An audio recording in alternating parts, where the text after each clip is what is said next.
do do do do do do. Boo boo doo boo boo boo boo. Okay, starting. I just started. Okay, gotta get the dogs in. Whoa, whoa, whoa, whoa, whoa, whoa. Charlie! Charlie! No. Come here! No, no. Oh my goodness! They just pick at each other. Pick at each other? It's like siblings, you know? No, siblings? It's supposed to be up here. We fought a lot, but that's not. We've never tried to like bite each other. Really?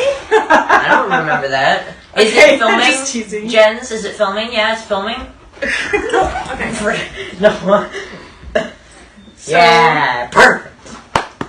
They got full middle shot because they're the most important part of this. Okay. So, we're talking about Citizen Kane. The best movie of all time. Well, not actually. Number 3. It's the third best movie of all time. So tomorrow's movie is The Wizard of Oz. Yep. Yeah, I just thought I'd tell everybody because I always do that. It's fun. More lighthearted. Yeah, a little bit. Except for the Wicked Witch of the West or Flying Monkeys. But we're not talking about The Wizard of Oz today, though. So what are your thoughts about Citizen Kane? I don't know. I'd rate it 10 out of 10. Wow. It's good. It's a lot more entertaining than you realize. If you watch it, you might think it's just boring, but if you know you're old enough to understand the material, then it's really actually entertaining. It's a really good film. I wouldn't call it as good as Shawshank Redemption, but I'd say it's the third on my list after Shawshank Redemption and Schindler's List. Really? Uh-huh.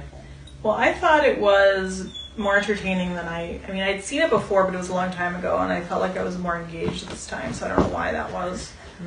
But I would probably give it... Do you remember what I gave Schindler's List? I don't know. I think I might have given it a 10. Might have given 10 or 9 or something. I don't know.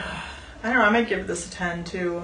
I thought it was really interesting the way they told the story, going back and forth in time. Yeah, it's really hard to follow. The thing about me is I can't follow. You have trouble following it? Yeah, I have trouble following when movies are going back and forward in time. I could not understand at all what was going on in Godfather 2 because they kept going on forward, backward, in between, Sideways. everywhere. It was hard. So Well, I just didn't think it was that confusing, but I was trying to pay attention. I think having the closed captioning helped. yeah, I always put on closed captions because it always helps.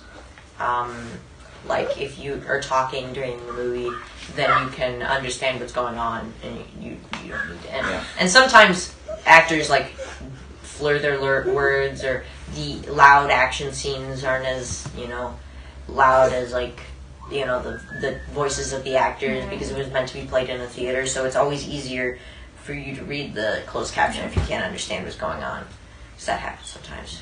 So would you rate it, Becky? I don't know. I'm trying to give it the benefit of maybe at the time that it was made, it was very groundbreaking or something. But I just feel like the general story has just been told much over it wasn't like anything that. I guess there wasn't a part that just made me think oh, that's such a good I feel like Schindler's List, or that was such a really powerful movie that brought to life a really horrible part of history. And I feel like this just kind of was just about a guy. It was just very what's the right word for it? Very centric. It was very centered on this one character who Orson Welles played himself. So it makes him seem very he thought very highly of himself. Well, yeah, but yes. He at the end of the movie they show how he died a very, very bad person. Right. Yeah. With nobody. And he had all the stuff piled up everywhere. Because hey, no, don't turn it off. Hey, is the camera showing everybody? Yeah, it's showing everyone. Okay, so He's gonna press the white button at the bottom. that just takes pictures while you're filming, so you can do that. I don't really care, but don't do it because I'm gonna take really good moments of pictures. It's my best moment. Yes, So- I see what you're saying. Yeah, so it just seemed very I don't know. Need to use Oh, it's so rough, this guy's life with his, all of his money and everything. It's just...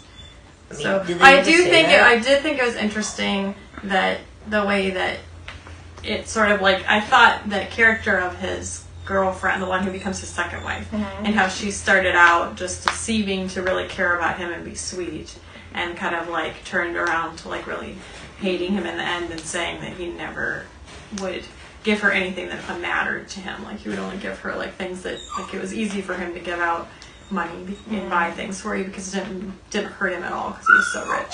Yeah. So I did think that was interesting, but I think to me it seems like one of those things that you have to like really put in the context of the time to appreciate it. Otherwise, I'm like, I mean, I've seen lots better movies. This is why Star Wars made the list of 12 best movies of all time, because if you ever see New Hope, it's like, well, but if you actually like watch the original edition, which I own, not a copy of, but it's a digital copy, a legal copy, and then I like watch it, and it's like, well, I mean, it's not that special because now there are so many movies that are like that. But if you try to put out all of that in your mind and just think about it as if you were somebody watching it as like a bystander, just back in 1978. Yeah, back when it was released, you really start to appreciate how good and revolutionary it was for the time. Roger Ebert called it an out-of-body experience. Are we talking about Star Wars?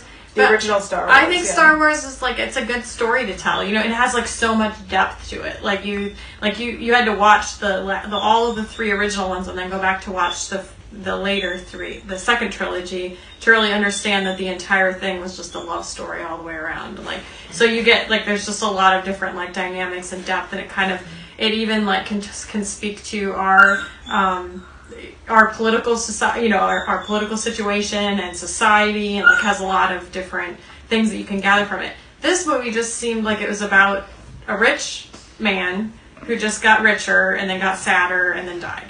Well, and it's like it doesn't talk about like how it affected like our culture as a whole, or how we can like equate this to our life today, and how we can like take things. I mean, it just doesn't really. Well, I mean, it's kind of like, have you ever see like, how many times you see in the news, you see like, rich billionaires, like we got Jeff Bezos, Mark Zuckerberg, everybody, Steve Jobs, all of them. They're like this guy. They were born into riches. Well, yeah, I guess I could see like they just got richer, and they didn't realize, there was more to life than actually. But I think money. there's a huge percentage of the world population that would be like, oh, this is just another poor white guy who got super rich. Well, he's not, and then just became a jerk. Well, so I mean, it's who not. cares? It's not putting him in age-old story. It's not putting him into a good light, though. Right. It's not saying, oh, well, he was good that he became. No, he's saying that, this is kind of like a cautionary tale. Like, don't let money change you as you grow older. You get. Yeah, don't let. As you have changed you. Right, I know, but I mean, like 99% of the world would be like, could you like at least give me a chance? So like that's not an issue that I'm ever gonna have to deal with. Well, I just think like, it's I an wish. interesting story. I don't know. I just think it's an interesting story about. Well, how, I think it's interesting there's more to life than actually just money. You're not the only one. Like, I think it's realize. interesting that like this was voted as like the number 3 top movie by all these people. Like, obviously, there's a lot that is to be gained from it that I just on the surface I'm kind of like. Well, I thought it was interesting. Just I know like film is historically in film, it was really different than any other movie at the time, I think. And then also just like the way that they filmed it and the shots and the lighting, I thought was really cool. Mm-hmm. Like it was. Really, I did think it was interesting when Sloan pointed out that like everything was in focus. Like if so you that's start very interesting. And if you start kind of paying attention to that kind of stuff too, yes. I think just on that level, it's like sort of like some of the Coen Brothers movies are like that. I think where they're just really interesting. I mean, this was made by like. This was made by Orson Welles. I mean, he's like one of the greats. One of the old Golden Age filmmakers. Well, he thinks that of himself too. I would say by watching it, like he thought of himself. He thought of himself, but he was playing. I mean, in his defense, he was playing somebody that was a bad person. Like they say, he's a bad guy. Like you are not supposed to like him. Yeah. So I don't know, but I mean, even though he was one of the best filmmakers of that generation, I'm always one of those people that like, oh, well, I really don't understand why people don't give, like, newer movies a chance. Like, they really should understand that just because there were good old movies doesn't mean there can't be good new ones. Mm-hmm. But, I am not going to say, like, oh, these are bad just because there are newer ones that, maybe are better than it. I'm not sure if this would be considered, the best movie of all time, but I'd put it's pretty high. It's a really, really good film. Do you think that he had all these different things that he wanted to do with cinematography, and so he put them all into this movie so that he could showcase them? Like the ideas of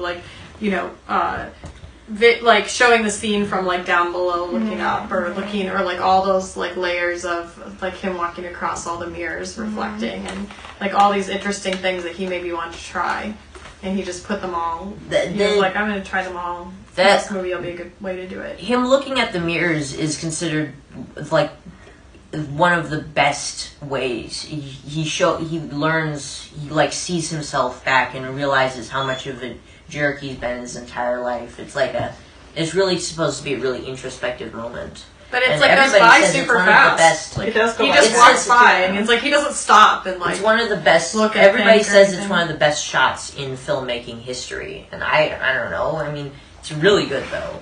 It's very Alfred Hitchcock to me, kind of. Yeah. And I thought too that him, there were a couple scenes where main characters were sort of just shadows in the background. Oh yeah. And I was like, what is that? I mean, I feel like if you were in a film class, yeah, I don't know that much about I film. can see that. So to me, I feel like I'm talking surface level, but I feel like if you were in a film class, it would be a movie you could really pick apart and be do a case study on, right? All the different and things, all these different ways that you can videotape or video, record a scene. This is one of the films that is most shown in film school. If you see movies, it's this movie and Pulp Fiction, which we reviewed the day before yesterday. Which I mean, I don't know how that's allowed in school. I'm just saying it's really inappropriate. Not as inappropriate as Game of Thrones. Pulp Fiction. Oh.